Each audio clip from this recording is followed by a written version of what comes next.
What's up, you guys? We are back. It is episode 27 of the DISHIN podcast.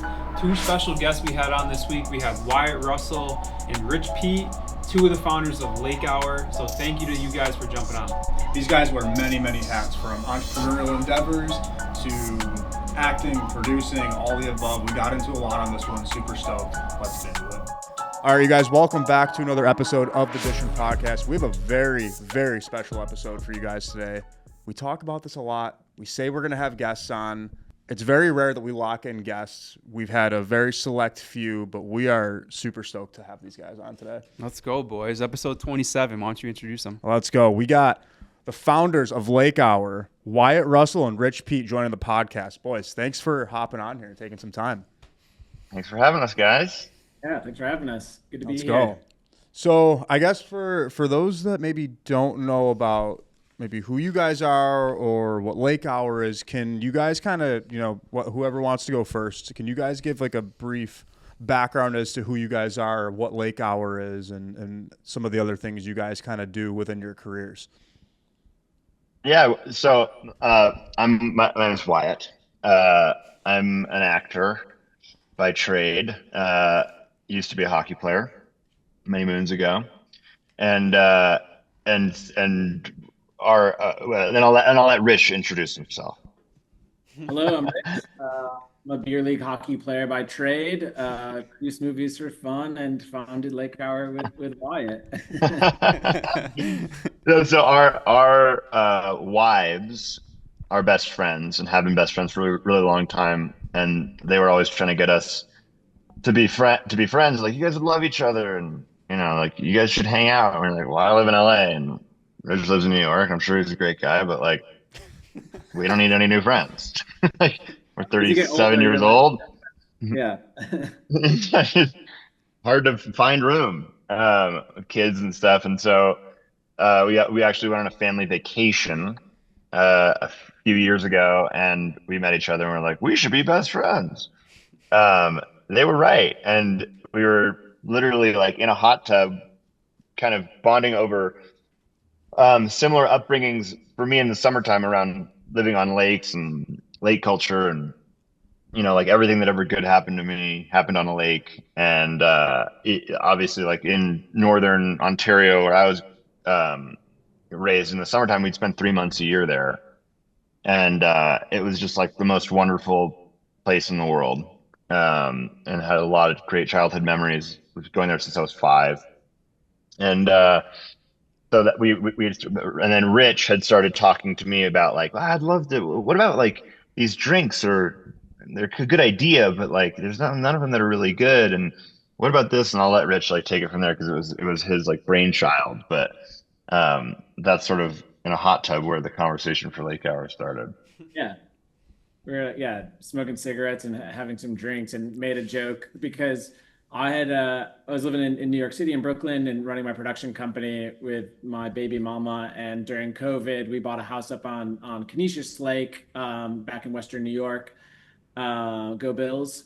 And we, it's like out on the boat. Had put on like the COVID 15 pounds, just like drinking IPAs, starting in an afternoon, and saw some buddies at a local bar on the lake. They were drinking White Claws, and it was just kind of like making fun of them, you do with the boys. There's like these skinny cans. I'm like, what the hell is this thing you're drinking? And then I tried it, and I was like, oh, it's not terrible, but it's not like, I'd still prefer like a vodka soda or tequila soda. And also the branding just felt way off. So I wanted something that was a little bit more masculine and felt like, there was a story behind it.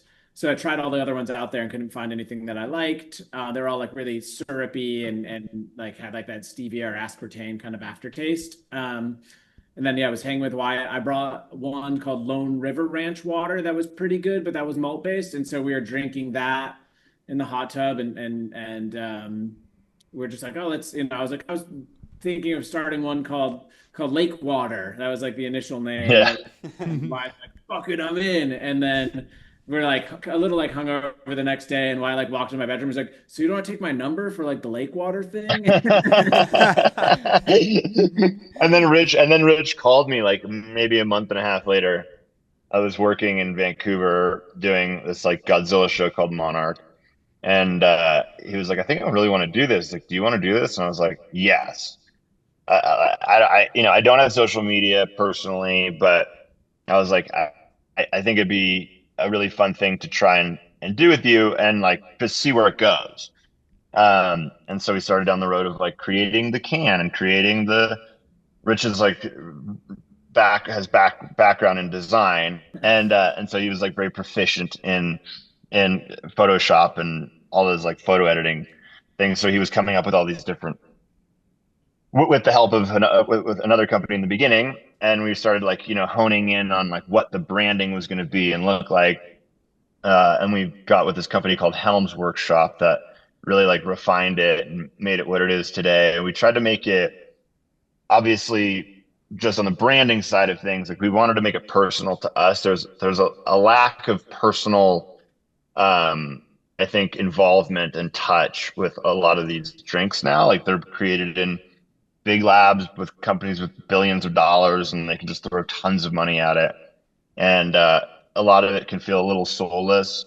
And so we put like my grandfather was the first float plane pilot in Maine. We put his plane on the can. Rich's uncle, um, you know, who's an inspiring person, he's on the can as the fisherman. Our lake houses are on the can as the Easter eggs. Like We just the wanted to be like personal, like it doesn't seem like many brands are doing that now. And so yeah, just wanted to bring a little bit of ourselves into it. And it's been like so fucking fun to do something outside of film. Like there was the COVID and then the strike, and then like once movies started back up again, Wyatt was like on the set of Marvel with like a fucking wagon full of Lake Hour and just pulling it around to like give it to the crew and like the actors, and it's fun to just have something that we own outside of it, because in movies it's like the director's thing for the most part, and with Lake Hour it's why not get to do it, and you also get like instant gratification. I think a lot of people have ideas like they're like, oh, I really want to create like a fucking candle store or a bar of soap or something, but it's so fun that like we just like did it. We took the risk and just put in all the time, and now it's out in the world and we're like talking about it on podcasts. yeah.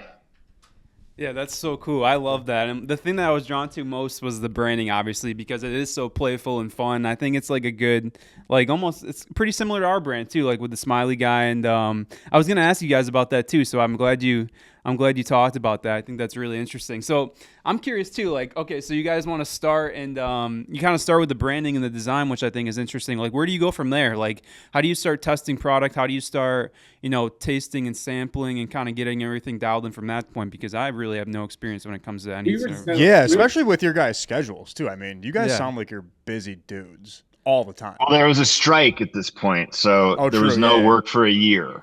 Yeah, So you have nothing but Yeah. time. Yeah. Yeah. it was perfect timing because it was a pandemic and then a strike, and so we just like got time. But like our superpower was just sort of being naive, like getting into it. I think if we knew like how difficult it was to start a beverage brand, and I don't know, we might have second guessed it, because it's like people tell you it's hard, and we're like both played sports and are competitive, so we're like, well, whatever, we can do anything. And so we were like, we'll just design a cool brand and we'll slap some vodka soda in there, and then we'll just sell a bunch of cans and it'll be easy. And then like we designed the cans, we talked to like a co-packer manufacturer and like a flavorist who's like basically like a scientist who comes up with flavors, and we gave him like 20 different ideas, and then we get pretty close to finishing the branding and we taste our first sample, and it was sea salt and Sea lime. salt. Yeah. We were so excited about it, and it tasted like the fucking ocean. Like it was terrible. It was so bad. And we were like, Vi and I called each other and we're like, oh no, like we're like, what are we gonna do? Like it's like we realized that it had to taste good also if we wanted to sell it. So then we now focused all our energy on like developing these flavors, and it was cool because most companies use like marketing, and they like do a bunch of like taste testings and samplings and do all this stuff, and we just like tested it with ourselves and with our friends and family to see like what we liked the most, and we didn't have like a board or anybody to report back to. We could just like do whatever the hell we wanted, so it's very much like the flavors that we wanted and the colors that we wanted, and yeah, And just it was just about picking trying to align the branding with the taste as well. So that became important. Like one of the holes in the market, and a lot of people that we talk to are like they're just a little too sweet. They drink them, but they're just a little bit like too sweet, or they have too much flavor, or you drink one and you're kind of done. And so we wanted it to kind of feel like a beer replacement. Like it's something you can hold in your hand. It feels like a beer, but it's like subtle. There's you can drink like three of them, and that's why we have our flavors, which are very different we do and like 10 of unique. them. Yeah, yeah, exactly. But like we have honeysuckle ginger with vodka in it. At first glance, to most people, they're like, "Oh, honeysuckle ginger, like interesting." To me, like it's not like overpoweringly ginger, a lot of ginger, but like it doesn't have that like a uber fruity taste. It's not like a banana flavor, like a pineapple flavor. Um, and it's just like easy, smooth, like you can drink it all day. It's not overly carbonated. It's got a little bit of carbonation. And same with rosemary yuzu, which most people are like, "What's yuzu?" Like, and Rich always says, "I put rosemary on my steak." But the flavors together, they make like it's like a citrus, usually like a Japanese citrus fruit. So it's like a orange and a lime, like, made out. And it's super good. Like everyone loves it, but it's not it's not like, easy to reach for banana flavor or pineapple or whatever the normal flavors are, but it's different. And that's what we kind of wanted to like continue to do. And so that was mixing the branding, which was, lake hour, easy living, easy drinking, take it to the lake, drink five of them. And you needed to be able to drink five of them. So you can't put like 14% alcohol and you're bombed after one. Like it was meant to be something fun that you can drink during the day or in the winter if you're like playing pond hockey or ice fishing or whatever. That was important to get the flavors right. And like we've won a bunch of awards for our flavors and stuff, and that's been really exciting to enter those competitions that are very well respected in the drinks world. Like nobody really gives a fuck outside of it. It's not like they're being blasted all over the internet, but as far as inside baseball of it, like we have a great drink, and it's nice to be proud of it. Yeah. Yeah, and I want to say too, like, I'm glad you guys touched on that because the flavors seem so well thought out. And it's different than stuff that you could go to just an average store and be like, "Oh, I want to have a blackberry or a mango," or just something that you could like get anywhere, I think. So, yeah, those four flavors, man, the watermelon cucumber, honeysuckle ginger, peach jasmine, and the rosemary yuzu. Yeah, those are like super interesting, and I think that's like almost an immediate draw, for people that are just like going to buy drinks and they're kind of intrigued by that right away. Another one I wanted to talk about too was the Earl Grey, because I love teas, and I thought like Earl Grey was just a person. I didn't know that was like an actual like flavor, because you go get tea and it's like you buy Lipton, and like I don't know, I just thought that was like just some guy. I didn't know that was like an actual flavor. So when I saw that and tried it, I was like, holy shit, this is my new favorite drink. So what's The that Earl like to Grey you is guys? fucking Like, awesome. yeah, The it's the teas best, are man. the shit. I mean, I know there's a big tea wave right now, but yeah, the same kind of thing. It was like Earl Grey. If you go to London, like everybody fucking drinks Earl Grey tea, and it was just the best, one of the best flavors that we tasted. And so it was like Earl Grey, and it was very in line with Lake Hour, like Earl Grey green tea, blackberry, raspberry. They're all like really good. Again, subtle. Like we use real sugar, a little bit of it, not a ton, but we didn't want to use fake sugar because it just doesn't. It just feels fakey, and you can't drink it. It doesn't feel like you could drink as many of them. So I'm glad you loved Earl Grey. A ton of. It's funny. Like a lot of the college kids who are younger than we are, they like have been loving Earl Grey and have the same reaction. They're like, "What the fuck is Earl Grey? I love it." Like, who is this Where guy? Yeah, yeah. I gotta meet say- this Earl. I was gonna say, where can people find Lake Hour? Like, what are you guys like? Is it just in the United States, or are we kind of moving into Canada now or other parts of the world? Like where can people find Lake Hour if they want to pick it up? We're in 8 states, but yeah, Western New York's our home base, so we're all over in Buffalo. We're at like Addie's and Amherst Liquor and More Room, a bunch of like on-premise spots. And Um, if you're listening and your liquor store doesn't have it, you can always like request it. They'll bring it in through our distributor.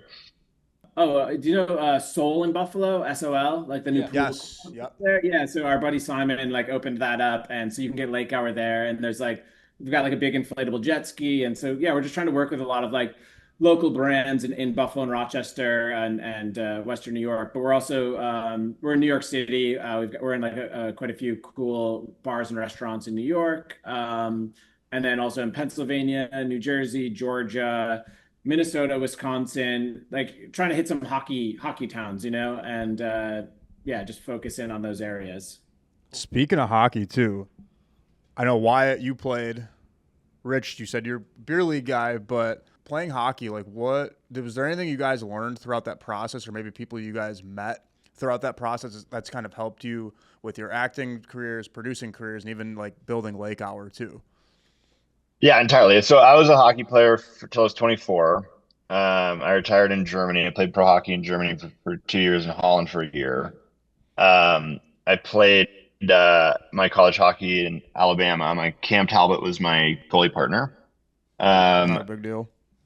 Great guy, still one of my good friends. And all of my life, I moved. I'll give you the quick rundown on my hockey career. I played in Los Angeles till I was about 15 on the Junior Kings, which is like, the whatever. There's like a few there, and at that time in LA, there was only like a couple hockey teams that you could really play on, to travel teams that would you could go anywhere to do anything. But we had a big pool of kids to pick from, so we were always good. And what happened was in the early 90s when the wall fell, a lot of people from some of the Soviet countries, Russia, Ukraine, they moved to Van Nuys, California, like the Valley, very specifically California. I'm not exactly sure why it was their relatives or whatever. And a few incredible hockey coaches started coaching, and California people had money to do private lessons, and there were a lot of great athletes to pick from. And so my year, we ended up winning that Pee Wee Quebec tournament. Anybody that's listening that knows hockey, it's like the World Series of baseball, Little League World Series of baseball for hockey. We won that, and hockey kind of like exploded in LA. A misnomer is Gretzky comes and hockey spikes. Well, Gretzky came, hockey spiked, and then everybody realized that hockey is very expensive in LA because it takes a lot of energy to cool a rink. There aren't hockey rinks everywhere. There's a lot of gear. So hockey then went down, and rollerblading like went through the roof. So it's like Narch, all these like amazing roller hockey players. They all come from like Southern California. It's like a major roller hockey, inline hockey hotbed. Then this pair of coaches, James and Igor, they were really like this kernel of a lot of these great players. So like Brett Sterling, who played for the Wolves for a while. I think that was like fucking incredible talent. He was 5'7". He didn't get a chance. He didn't get a real shot. But look Brett Sterling up. He was an insane hockey player. You had this guy Constantine who was coaching. His son was drafted by Minnesota. Constantine was one of my coaches. You had Gabe Gauthier, who played in the NHL, Brian Salcedo, who played in the NHL, Raymond Macias, who played in the NHL. All of these kids from my year, specifically on that team, went to go play in the NHL, play professional hockey, or play Division I hockey. And so from there, it like exploded. And now California is actually like a really great hockey hotbed for young players. And then from there, when you're about 15, you got to move somewhere. So I moved to Vancouver. I played junior hockey in Vancouver. We finished second in Canada when I was 17. Had a great year. Played junior hockey out, through, moving up through the BCHL, and then went to play in the Ontario Hockey League. And then I went to college. I got hurt in college, and then I decided like I'm not going to grind it out. I'm not going to take a year off and grind it out and red shirt and be 25 when I was going to come out of college and play in the East Coast League and maybe grind it out and see what happens. It was like, I'm going to go have fun. I'm going to go to Germany. I got a European agent. I played in the third league in Germany and then in the first league in Holland, and like met a lot of my friends. But all of that time, that's who I was, what made me. I mean, any element of grit, any element of, understanding what hard work was, like all of that came from hockey for me. Like hockey, raised me in a lot of ways. I was out of the house pretty early because of hockey, and you got to grow up quickly because you get traded and like you do all these sort of adult things when you're very young. And yeah, a lot of those guys that I played with Milan Lucic, I played with Kyle Turris, I played with Cam, I played with a lot of guys that are still playing or played in the NHL and then are friends. And there was all like, element of what you learn when you're doing that, and you play, you get high enough and a level, then you understand what it takes to succeed in anything. And so yeah, that was my hockey journey in a nutshell. But yeah, to answer your question, I mean, all of those things in terms of when it comes to acting or film or lake hour, like that's directly affected by my hockey career. How was Lucic? We heard you had a story about Lucic, and we were told by one of the Lake Hour friends to ask you about that. Luch is a great guy. We played together when we were young. We played against each other when we were young. He played on Maple Ridge. I was playing on a team called the Richmond Sockeyes, and we were playing junior hockey. And then we played on the Express together. He's like the definition of what hard work can do, because when we played together, he wasn't like some world beater. Like he wasn't like, oh my God, this guy, holy shit. It was like, this dude just like, nobody worked harder, but he wasn't a standout. And then he went to go play for the Vancouver Giants again, like, had a decent season. And then when he was, I think 18 or 19, he had like a really good year, but the dude was tough as nails. Like he was a really unbelievably tough guy. And yeah, I'll tell the story. I don't think he would care, but like, I remember it just shows what kind of, the heart that he has. And I remember it was like, this is like what it takes inside to do what he did in hockey. He had gotten in his first fight. I was in the locker room getting tape, I think. And he had gotten in one of his first fights in junior A. And he'd been in fights before, but it was like the stakes were higher. And he came in the locker room and just started like breaking down. And it was so much emotion. He had so much like uncontrolled emotion in him that I kind of just like, was there and gave him a hug, and like, it was like, it's going to be a good game. It's okay, man. I mean, the guy was famous for being the toughest dude in the NHL, like arguably ever. And one of the, just like a dude that was, the hardest guy ever in the NHL. I mean, like he was terrifying to play against. And that's who he was when he was 17, and that's what it takes, like that kind of like love for the game, that emotional element that it takes, like, he had it in spades. And I wasn't surprised when, I saw him playing for the Bruins, and it was like, well, yeah, I mean, like this was it for him. And not like it isn't for everybody else, but there's just a level that like of DNA that some people have that, like gave him that. And then, I know he's gotten in some trouble. So, that emotion, needs to be controlled and swings both ways. But he, when I knew him when I was younger, like he was a great guy and an unbelievably hard worker. And that kind of work is what it takes to like, get to where he got. Yeah, for sure. That's a crazy story. Like, Yeah.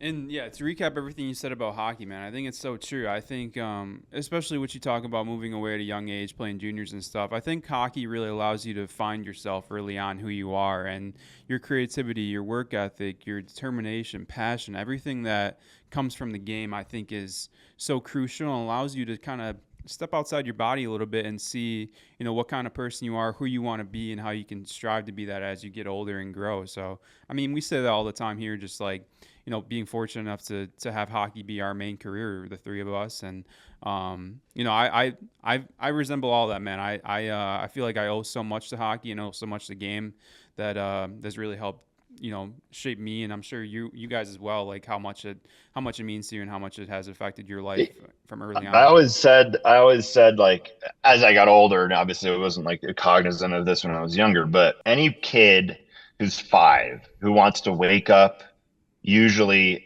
very early in the morning when you have when the young person practices are usually earlier. So we had practice them at 5 a.m. on a Saturday, 6 a.m. on a Saturday, and you're going to a freezing ass cold rink and you're dressing in like wet gear and everything hurts, especially playing goal. It was like if I got a shot in like the collarbone or something like right around here on the paddle of my stick, it would like reverberate into your hand like right here and just fucking kill for 20 minutes in the first 20 minutes of practice.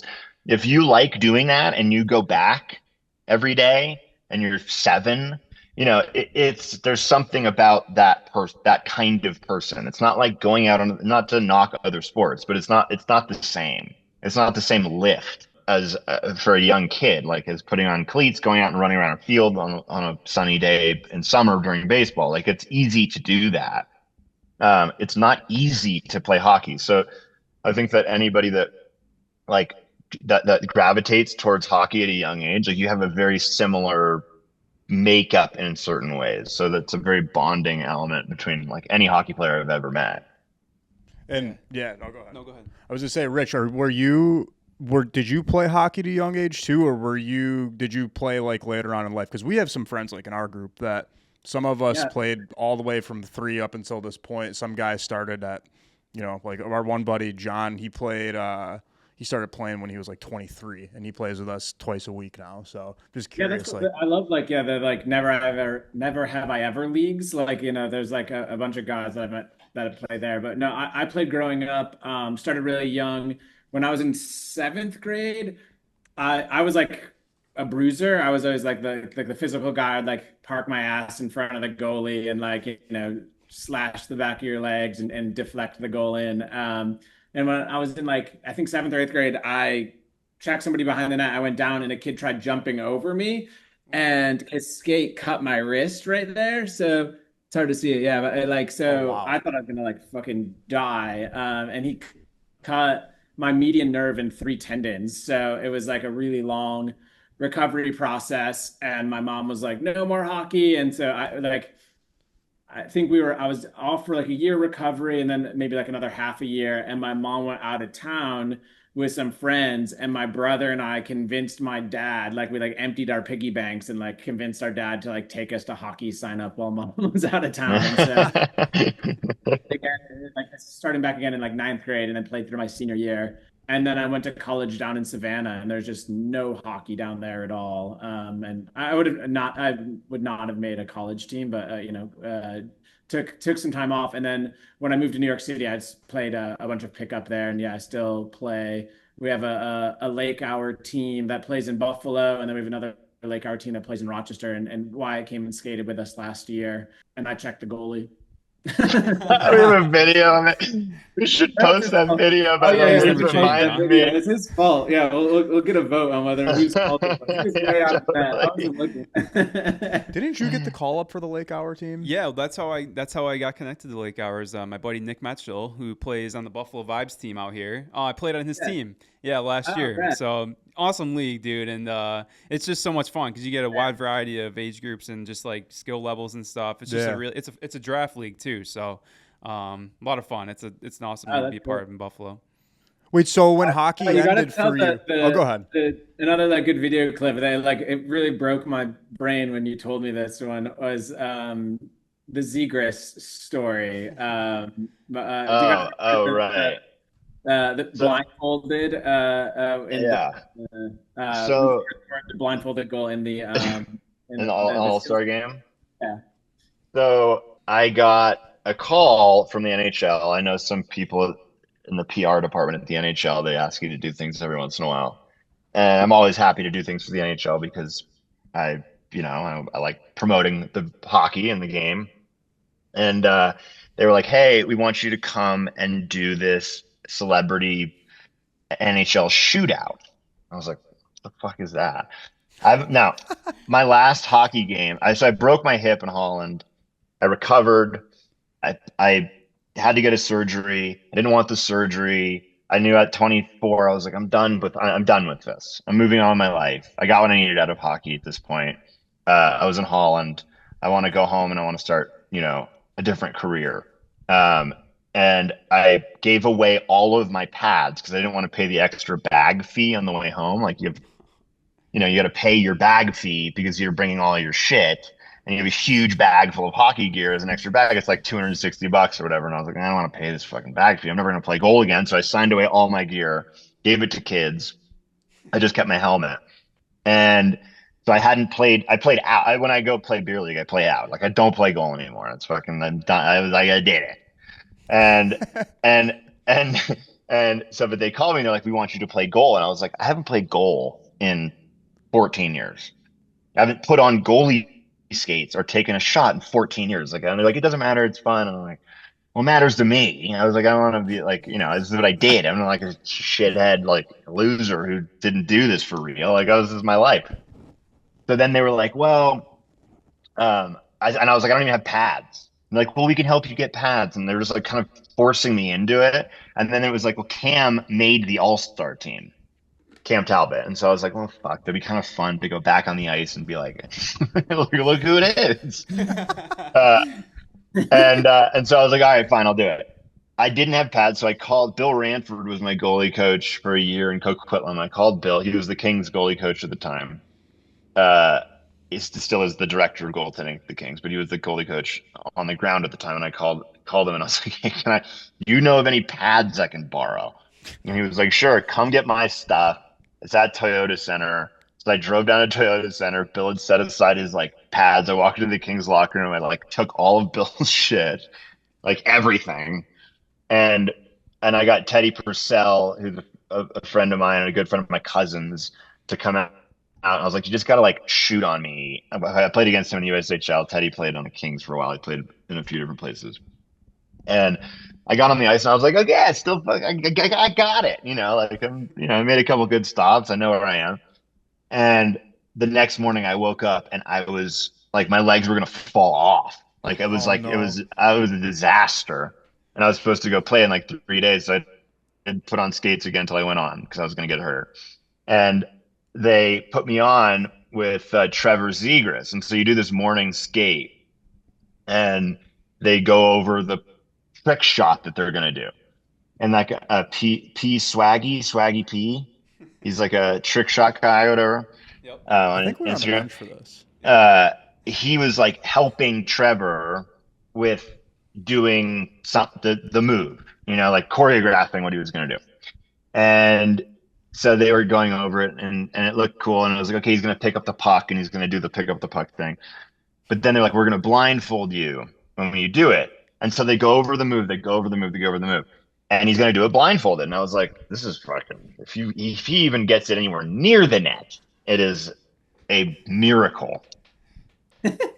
So right before we leave the ice for the morning skate, he was like, hey, you gotta let me score. I love that I'm telling this story and I'm sort of like, I was like, I can't fucking let you score. You're an NHL all-star. Like I'm a guy who played hockey 15 years ago. Like nobody wants to see me let you score. Like you can't do that. And he was like, I know, okay. And I was like, look, just try to put it up here. I'll be like a little late getting over there, and I'll look like, but of course I'll like let it in.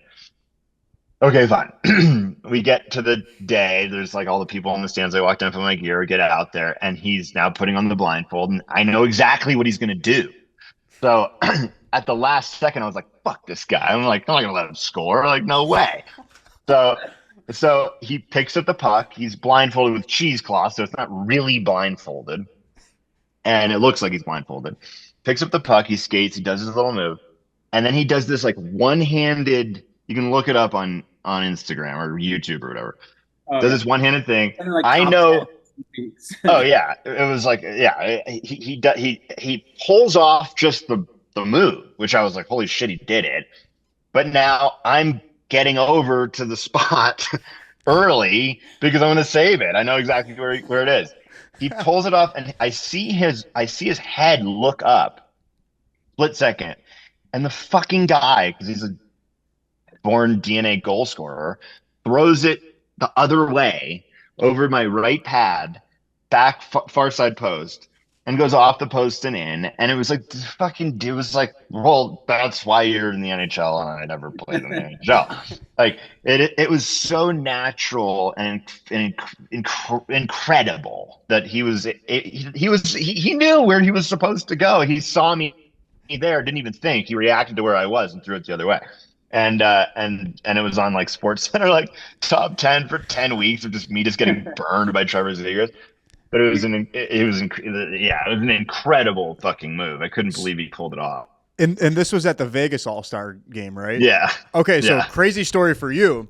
When you guys were practicing that, Matt and I were on the bench at that All-Star game. I Oh, swear really? to God. We'll have to make a clip of this and pull the picture up. But yeah, So we watched Yeah. this whole thing go down from the bench, and our buddy Jared runs a Buffalo media outlet out here called the Charging Buffalo, and we were up in the press box for the All-Star game watching this. We had and we credentials were to going this. fuking nuts. So Oh my we watched God. this shit go down, and That's we were so going nuts great. in the press box. And Jared was like, "You guys got to chill, because if you guys he's like, you guys can't be fanboys up in the press box." Like, yeah, we were like, oh my God. We were freaking out, dude. It was crazy. I mean, that was incredible. Like, but by the way, in practice, he never really pulled it off. He never really like. No, he was like managed to struggling. fully- from what I yeah, remember. it was like, probably 20 minutes on like him trying to get the just pick up the puck and get the move down. And I mean, it's just like, yeah, look, he's a top player in the NHL, like who can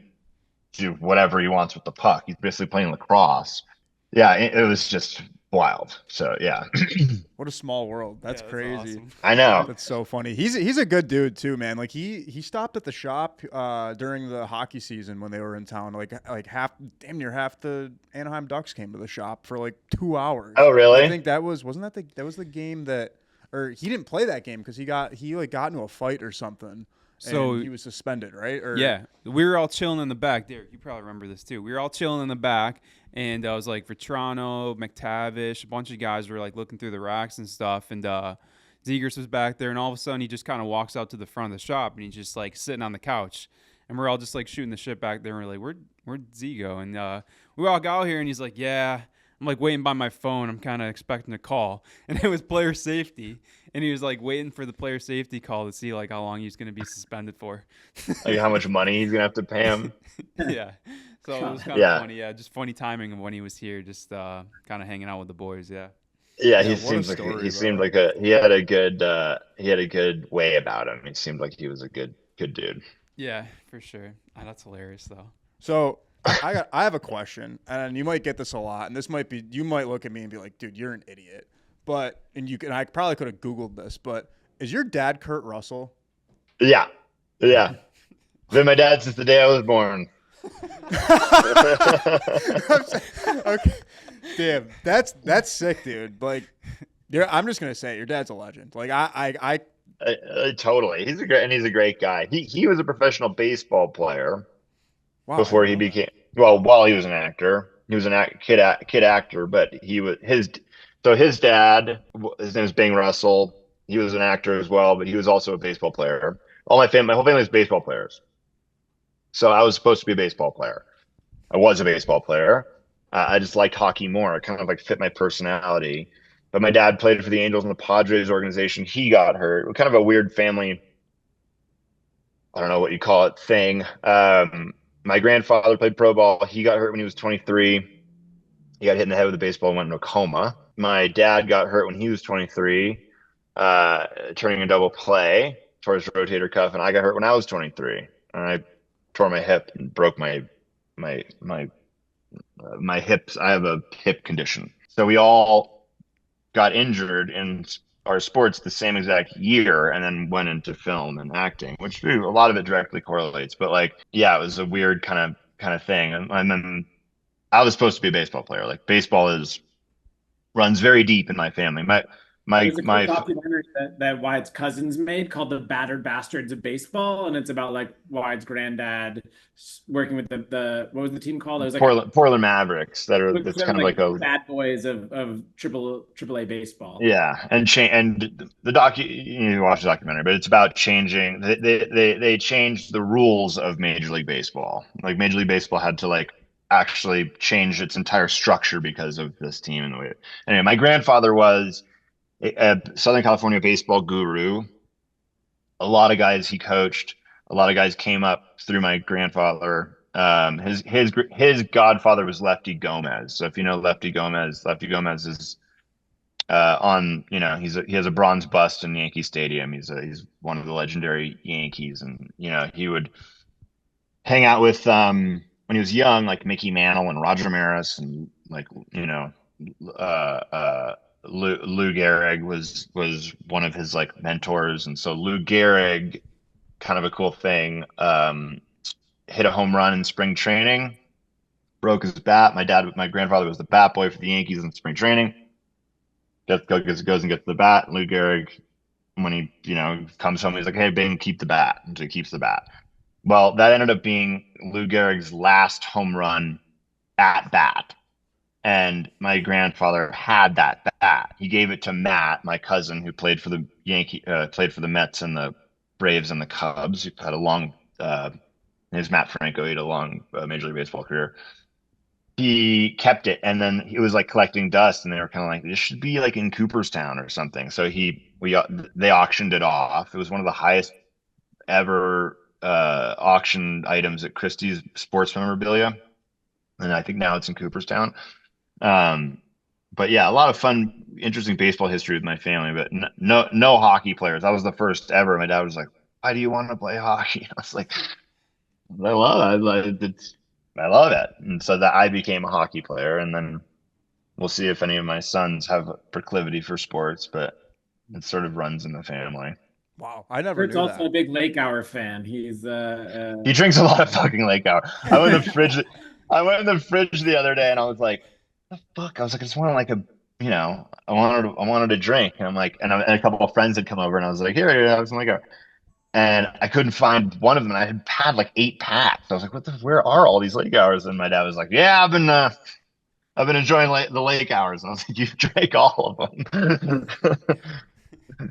You're like, again. Yeah. Yeah. Yeah. They shot that movie when I was living in Vancouver. They wanted me to be be like um, special services goalie, like the goalie behind the mask, like the actual goalie. And I was playing a season, and it was like, no, we had a couple players leave the team actually because they were, I got paid 40 grand or whatever it was to go do this, and it was big news in Vancouver at the time because they'd always usually shoot after we'd play.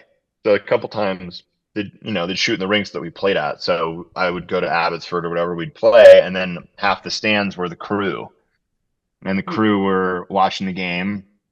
And we had like a fun little traveling fan base, and then we would get off the ice, and then my dad would go to work, like in the middle of the night, because that's when they could get the ice. Wow, so they shot that in the middle of the night. On the Well, ice there's and no, stuff? they can't, like, you think about it, like in Vancouver in the wintertime, like every ice rink is, they need Yeah. 12 hours. So every ice rink's booked. I mean, you can't like, for between junior hockey, all the minor hockey, like it's what well, you didn't you do. Everybody plays. So they need 12 hours of ice time. The only time you're going to get that is at nighttime. So they would shoot at night. yeah, a normal like film shoot day is like 12 hours long. So that's like you go and shoot for 12 hours. So yeah, you need that space. Well, did you say why too? Like during wasn't like Goon 2 really hard because you basically had to wear skates for like 12 hours a day? Like you're just like Oh, fucking it was a fucking nightmare.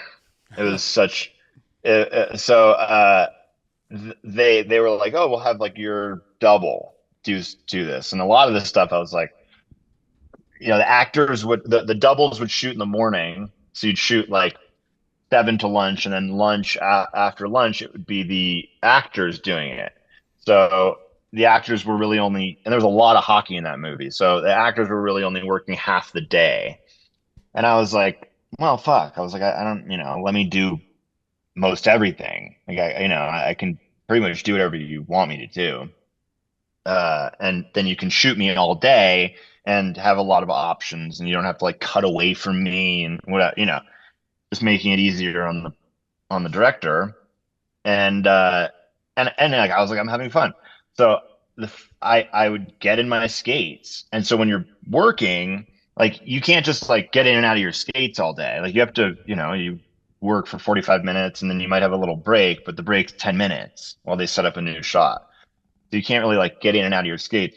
And I realized after week one, like I'm gonna be in hockey skates for 12 hours a day.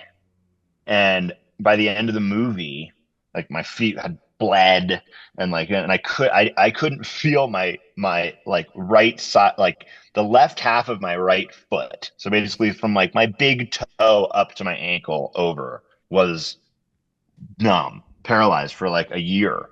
Like I had to get like needles and pins and shit. It finally has come back, but never truly fully.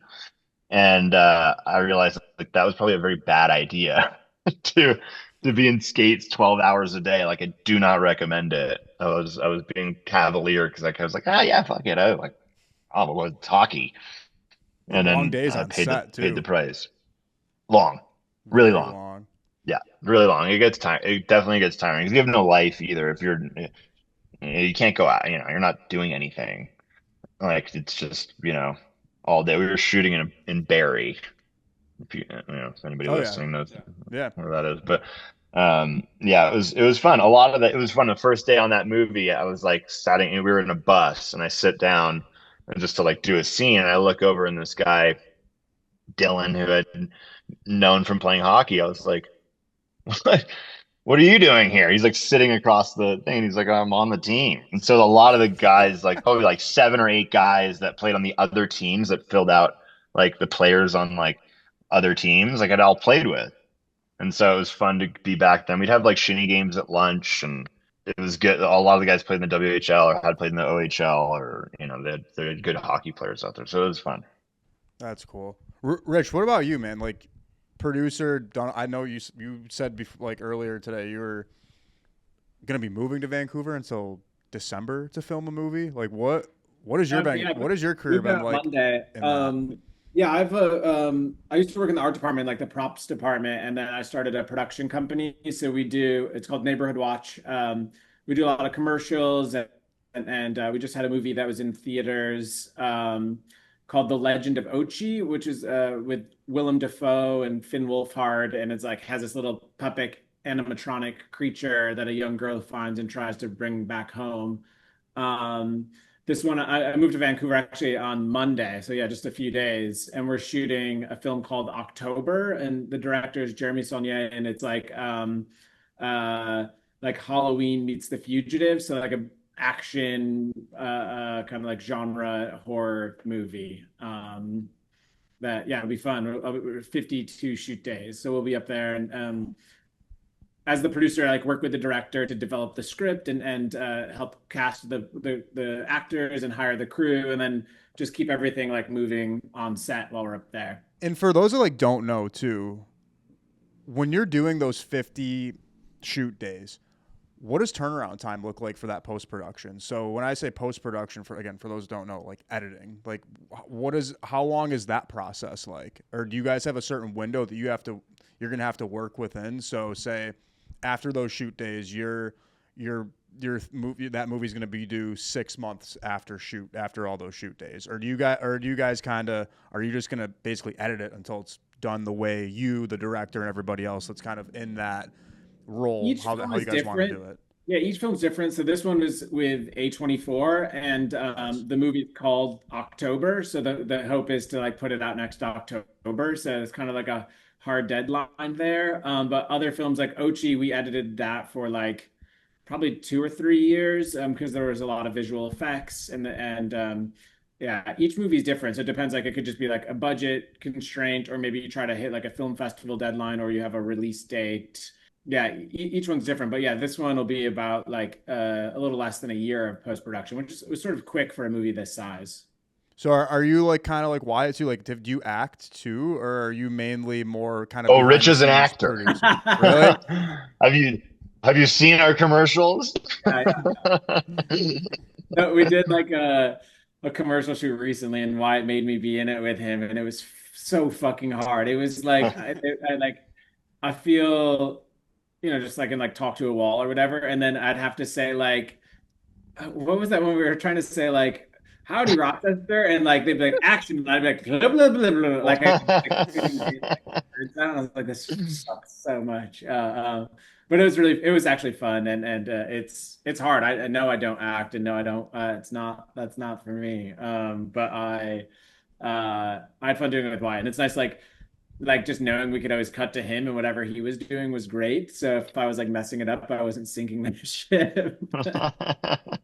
And yeah, it was kind of the humor of it, like me bad acting, and Wyatt is just could do whatever. Yeah, why? And you've been in like, I mean, you were just in a Marvel movie, which I wanted to ask you about, but also I didn't even like it like dawned on me like you were in 22 Jump Street too.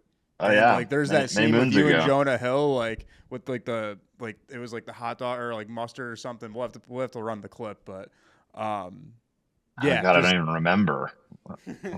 it was the football scene where I think you're the quarterback and All right. you're just like you're just throwing dots at the one dude, and it was just yeah, just a funny scene there. Like a lot of famous actors in that movie too.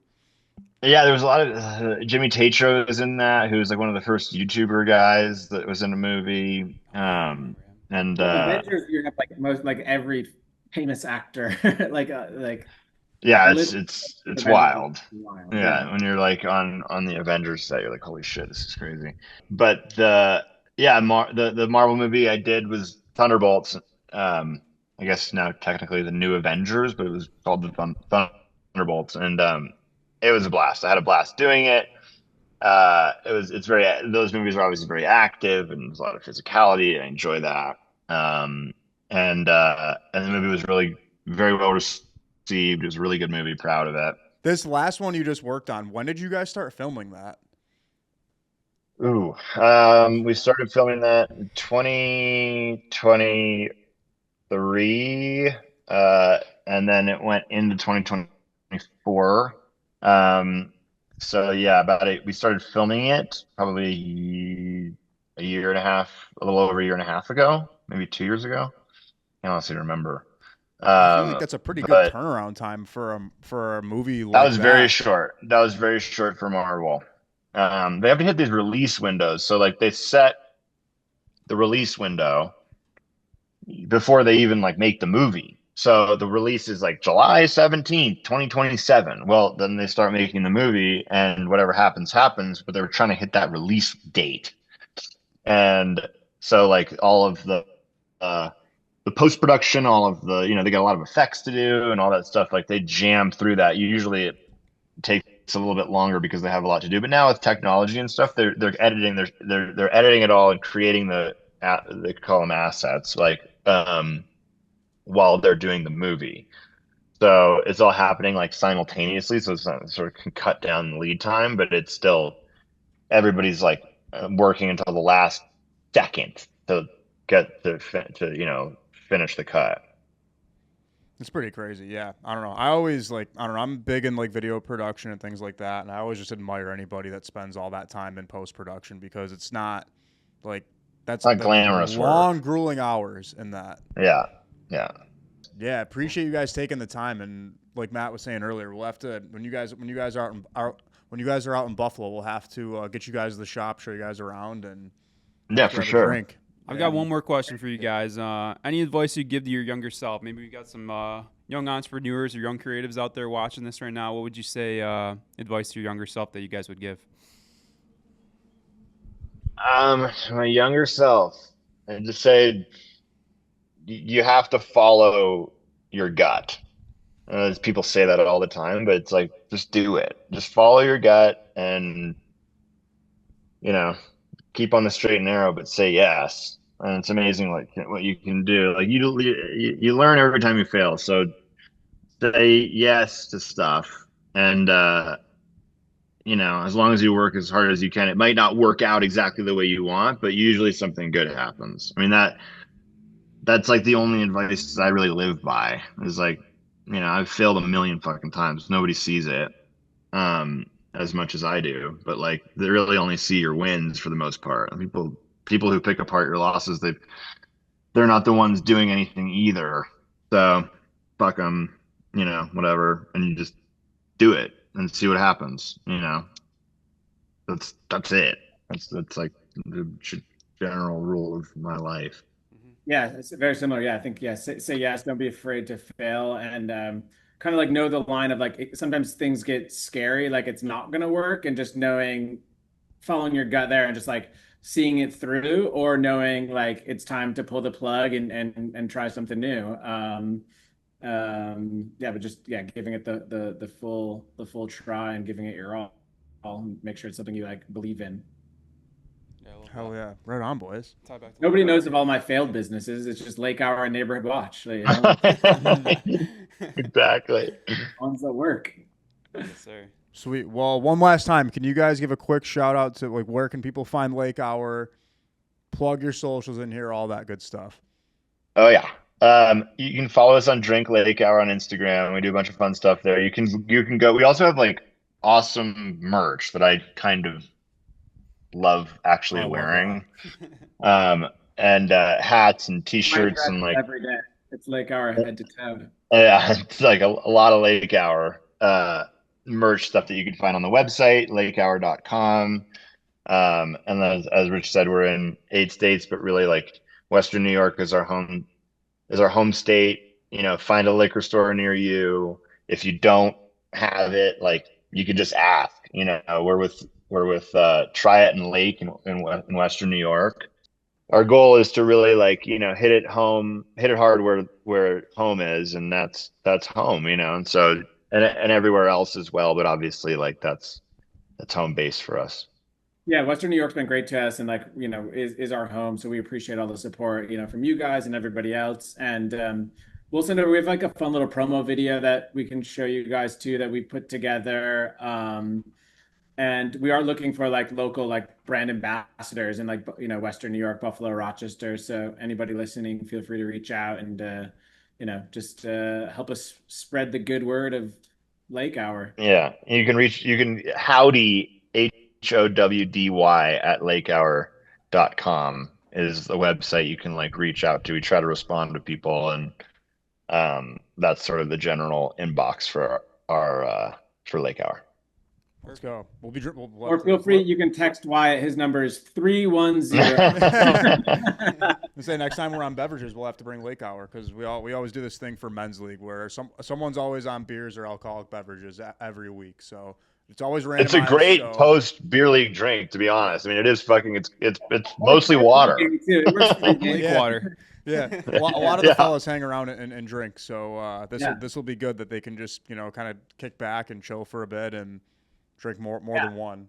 Yeah, hit up Claire. We'll sponsor a couple after games for you and get you stocked up. We're also running like a promo right now, so it's like $8 off a variety pack. So yeah, spread the word. You heard it here first. Yeah, come on, Derek. Yeah, Derek, you're gonna edit in like all the Zegras footage and all this stuff, right? Oh yeah. Oh God. But sweet fellows. Well, I think that's a wrap. All right, guys. Thank you guys so much. We really appreciate it. We appreciate it too. Hopefully we'll see. Checking the goalie too. Yeah, I'll dig that up. Oh yeah, so you gotta send that. Hell yeah. DISHIN Podcast episode 27 live now. Go.